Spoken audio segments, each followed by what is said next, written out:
Поплавени домови, подруми и гаражи, евакуирани граѓани, слечишта, одрони на патиштата. Ова е епилогот од синокешните обилни врнежи кои ја зафатија дел од државата, а најпогодени беа Кичево и Ресен, каде локалните власти формираа кризни штабови.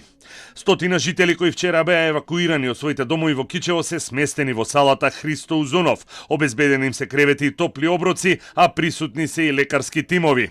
На терен се чистат наносите од реката Сатеска, а во критичниот дел, улицата Партизанска, каде што има дива населба, се уште има наноси на вода. Нивото на реката почна да се повлекува, така да при првата можност која ќе може да влезат машините, прво ќе се исчисти речното корито, значи тоа планираме, ајде да речеме од утре, ако дадат условите, да се направи еден насип за да не доаѓа повеќе вода на страната на куќите на оштетените. Тие куќи се дивоградби, направени се на имот на Република Македонија, кој што е многу близко до реката. За несреќа таа река години и години не е чистена. Во моментов се уште не може да пристапиме таму. Нивото на водата е толку големо, верувајте, народски кажано над појас. Така да не може никој да влезе, тоа ќе мора да се прават тие проценки на штета кои ќе се повлече комплет. Евакуираните граѓани велат дека водата им ги поплавила домовите за само неколку минути. Ова водава дојде секој поплави овие куќи за 5 секунди. Значи јас седев на предвратата. Тој само е на цигара, што запали ома водава во оп крена. Не може тоа од дожда. Си веројатно е зароте пуштено од остави.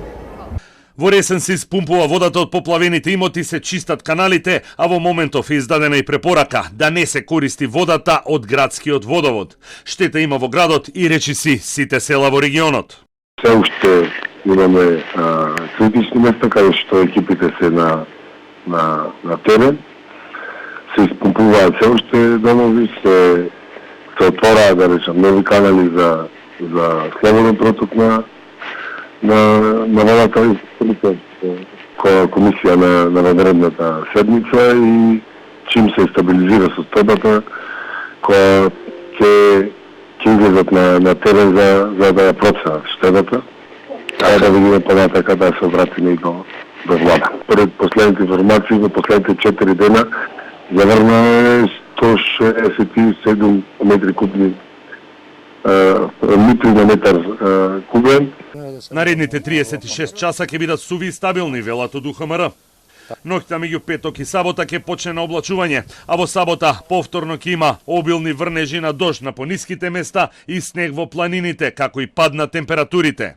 Врнежи на снег ќе има и во недела на територија на целата држава. Веќе во вечерните часови, во доцните ноќни часови, нашето подрачје повторно ќе биде под влијание на влажен бран, така што најпрвен се очекуваат врнежи од дожд во северозападните делови од земјава, а во сабота во текот на денот врнежите ќе бидат на планините и на повисоките места од снег, додека во пониските и централните делови од земјава врнежите ќе бидат од дожд и од снег. Значи, веќе тие врнежи во сабота, во текот на ноќта кон недела, насекаде ќе преминуваат во снег.